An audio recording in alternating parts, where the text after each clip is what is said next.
Get away! Poor thing is red now.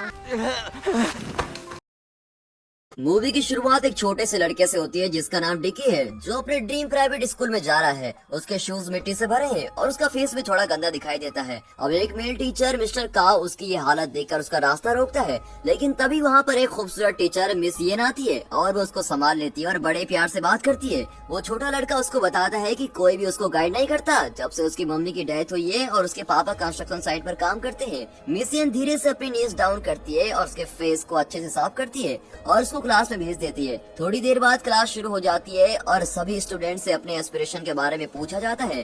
सभी students गर्व से अपनी एम्बिशन बताते हैं, जैसे कोई आर्टिस्ट बनना चाहता है, कोई एंटरप्रेन्योर बनना चाहता है। और जब डिक्की की बारी आती है तो वो बोलने की कोशिश तो करता है, लेकिन सारी क्लास उसके ऊपर हंसने लगती है और टीचर उसको निराश होकर देखता है। लेकिन डिक्की ये भी एक्सप्लेन करता है कि गरीब होने की वजह से उनके लिए एक सम्मान और इज्जत मायने रखती है। अब टाइम निकलता है और मिस्टर काव अपना पेन जानबूझकर नीचे गिरा देते हैं और डिक्की उस पेन को उठाकर काव को देता है, लेकिन मिस्टर काव उसके इस काइंड बिहेवियर से खुश नहीं होता और उसको पीछे धक्का देते हैं और खुद उस पेन को उठाते हैं। अब डिक्की के पापा को दिखाते हैं जो कंस्ट्रक्शन साइट पर काम कर रहे होते हैं। वो बिल्डिंग के टॉप पर बैठकर खाना खा रहे होते हैं। जब रेसेस का टाइम आता है तो सबको धमकाने वाला लड़का जॉनी अपना एक्सपेंसिव रोबोट CJ-1 लेकर आता है और क्लास को दिखा रहा होता है, लेकिन जब डिक्की वो देखने आता है तो वो डिक्की को धक्का दे देता है और शॉर्ट हाइट के स्टूडेंट को टीज करता है और मोटी सी लड़की मैगी को चिढ़ाते हैं। उतने पर डिक्की आता है और उनको रोक देता है और मैगी को बचा लेता है और फिर उन दोनों में दोस्ती भी हो जाती है। कंस्ट्रक्शन साइट पर बहुत भारी काम चल रहा होता है। बॉस नोटिस करता है कि डिक्की के पापा यानी टी से काम नहीं हो रहा। बॉस उसको धक्का देते हैं और जाने को कहते हैं, लेकिन वो जॉब करना चाहता है क्योंकि उसको अपने बेटे के लिए एक नया फैन लेना है और वो एक इलेक्ट्रिक फैन उसको गिफ्ट देना चाहता है। अब डिक्की अपनी काली रातें सेलिब्रेट कर रहा होता है और उसको अच्छी नींद आ जाती है, लेकिन लक उसका साथ नहीं देता और इलेक्ट्रिक फैन डिफेक्टिव हो जाता है। टी डिक्की को उसके परस्यूट फॉलो करने को कहता है और कहता है कि ये काइंडनेस के बीच में कुछ नहीं है, वो एक गरीब भरी जिंदगी जी रहे हैं। और टी उसके चेहरे पर खुशी लाने की कोशिश कर रहा होता है। वो उन कॉकरोचेस को पकड़ते हैं और मारते हैं जो उनके छोटे से घर में होते हैं और उनकी यह हॉबी बन गई है उन कॉकरोचेस को मारने की, और ऐसे में उनका रिश्ता और भी मजबूत हो जाता है। अब एक दिन डिक्की और टी टेलीविजन देख रहे होते हैं और न्यूज में एक अनजानी उड़ने वाली चीज के बारे में बताया जाता है। डिक्की उसको अपनी इच्छा बताता है जो CJ-1 खिलौना है और उसके पापा उसको कहते हैं कि ये सब कीमती चीजें उनके बस से बाहर है। लेकिन ये सब सुनकर डिक्की नाराज हो जाता है और ये देखकर टी डिक्की को मॉल में मारने लग जाता है। डिक्की रोना स्टार्ट कर देता है और वहाँ से भाग जाता है क्योंकि उसकी विश पूरी नहीं होती है। अब कुछ देर बाद मिस येन डिक्की को समझाती है कि उसको अपने पापा को फॉलो करना चाहिए और उनकी सारी बात माननी चाहिए।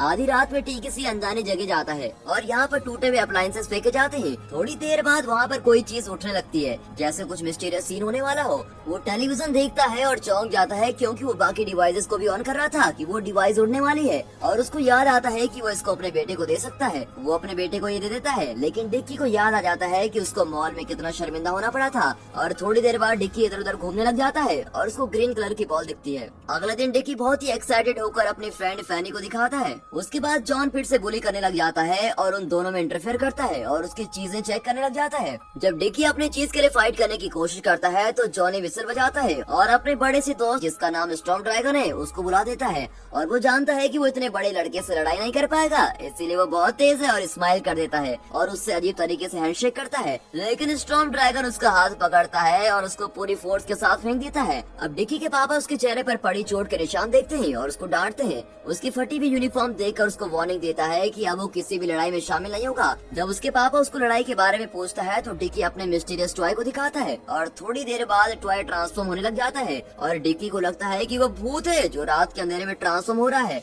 अब ये देखकर डिक्की रोने और चिल्लाने लग जाता है। इस आवाज से इरिटेट होकर उसके पापा उसको बंद कर देता है जब तक वो अपना मुंह बंद नहीं करता। वैसे ही उसके आसपास रोशनी स्टार्ट होने लग जाती है और मैजिकल ट्रांसफॉर्मेशन होने लगता है और एकदम से लाइट पड़ती है और उसको स्पेस के बाहर की दुनिया में ले जाता है। फिर वो देखता है कि टॉय एक क्यूट फजी फेस में ट्रांसफॉर्म हो जाता है। अब टाइम बीतता रहता है और उसके पापा को लगता है कि उसको डिक्की को कैबिनेट से बाहर निकाल देना चाहिए। डिक्की उसको प्रॉमिस करता है कि वो साइलेंट हो जाएगा। वो उससे उस क्रिएचर के बारे में पूछता है तो वो बताता है कि जो टॉय वो लेकर आया है वो एक क्लीन डॉग है जो दूसरे यूनिवर्स से आया है, जिसका नाम उसने CJ-7 रखा है। अब वो दोनों घर के कॉर्नर में राइम्स लगाकर डांस करते हैं। अब डिक्की नोटिस करता है कि एक रॉटन एप्पल फ्रेश फ्रूट में बदल जाता है, जिससे उसको लगता है कि उसके पास मैजिक पावर्स हैं। डिकी स्कूल जाने के लिए रेडी हो रहा होता है और CJ7 को अपना पार्टनर बनाकर लेके जाता है। उनका सामना एक एंग्री डॉग से होता है जो उन पर अटैक करने वाला है। अब इतने पर डिकी CJ7 की स्किल्स को देखकर सरप्राइज हो जाता है जब CJ7 डॉग को कुंफू से मार देता है। डिकी को लगता है कि उसके एलियन पेट में एक्स्ट्राऑर्डिनरी मैजिक है और वो एक जीते हुए खिलाड़ी की तरह चल रहा होता है और सबको फेस करने के लिए रेडी है। अब इसी कॉन्फिडेंस के साथ एग्जाम से पहले डिकी बाथरूम में जाता है और CJ7 को कन्विंस करता है कि उसके एग्जाम के लिए कोई इनक्रेडिबल मैजिक कर दे। बिना देरी करे CJ7 एक डिवाइस तैयार करता है जो सनग्लासेस की तरह होते हैं और जो डिकी के आंसर लिखने में हेल्प करेगा। डिकी के सनग्लासेस में से मॉस्किटोस निकल कर जाते हैं जिनमें कैमरा फिक्स होता है और पूरी क्लास में घूमने लगते हैं,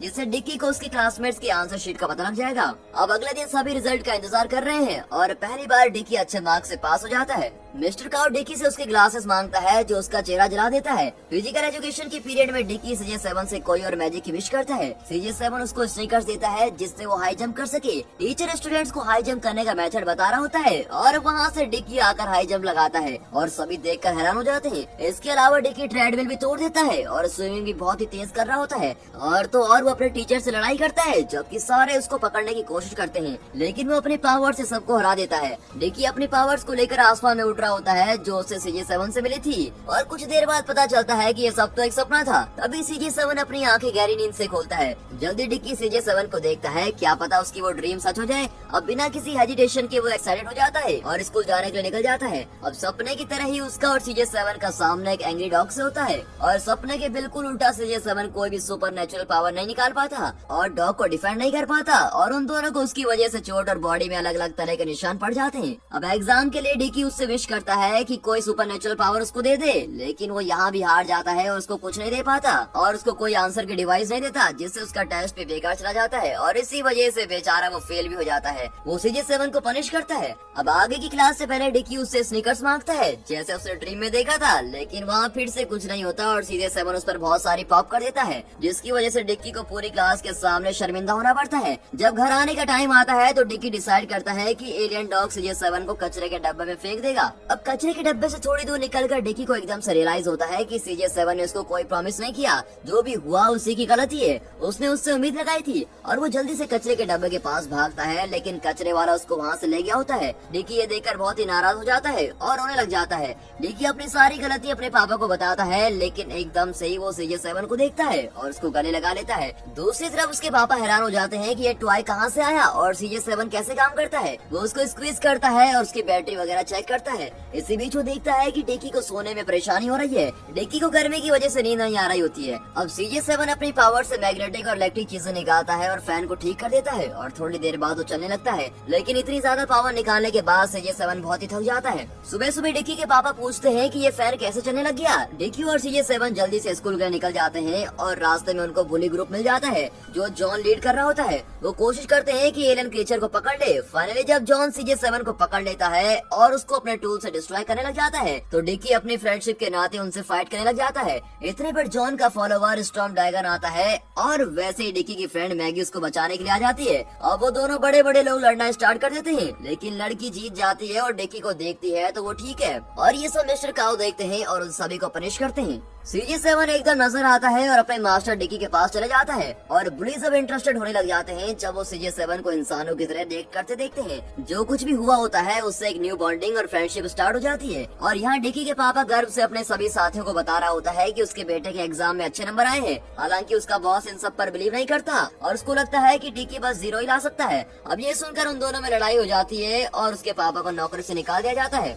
थोड़ी देर बाद उसके पापा रियलाइज करते हैं कि उसको डिक्की से एग्जाम के बारे में पूछ लेना चाहिए। अब अगले दिन डिक्की के पापा उससे पूछते हैं कि एग्जाम कैसा रहा और एक फादर होने के नाते उसको समझाते हैं और एजुकेशन ऑनेस्टी की वैल्यू बताते हैं। थोड़ी देर बाद डिक्की एडमिट कर लेता है कि उसने ग्रेड को चेंज कर लिया था क्योंकि वो अपने पापा को डिसअपॉइंट नहीं करना चाहता था। अब ये सुनकर उसके पापा बहुत ही गुस्सा होते हैं और उसको पनिशमेंट देते हैं। डिक्की अनजाने में ये बोल देता है कि उसके पापा को उसकी लाइफ से निकाल दो और निराश होकर उसके पापा भी यही कहते हैं कि वो भी यही चाहता है और उसको अकेला छोड़ देता है। लेकिन एक फादर होने के नाते ये उसका फर्ज है कि वो डिक्की की सारी जरूरतें पूरी करे। वो डिक्की के लिए स्कूल में लंच लेकर जाता है और यहाँ वो उस खूबसूरत टीचर मिस इवन से मिलता है। मिस इवन उसको कहती है कि वो उसके एग्जाम में हेल्प करेगी और जो भी प्रॉब्लम्स आ रही होंगी उसको समझाएगी। वो टीचर का धन्यवाद करता है कि वो उसके बेटे के लिए इतना सोचती है। थोड़ी देर बाद उसके पापा अपने काम पर वापस चले जाते हैं और अपने बॉस से बात करने की कोशिश करते हैं, लेकिन अनएक्सपेक्टेडली उसका बॉस उससे माफी मांगता है कि जो कुछ उसने डिकी के लिए कहा था, और कहता है कि वो फ्यूचर में जरूर सक्सेसफुल हो जाएगा। और फिर उसके पापा अपना काम करना स्टार्ट कर देते हैं और वहाँ डिकी अच्छे मार्क्स लाने की कोशिश करता है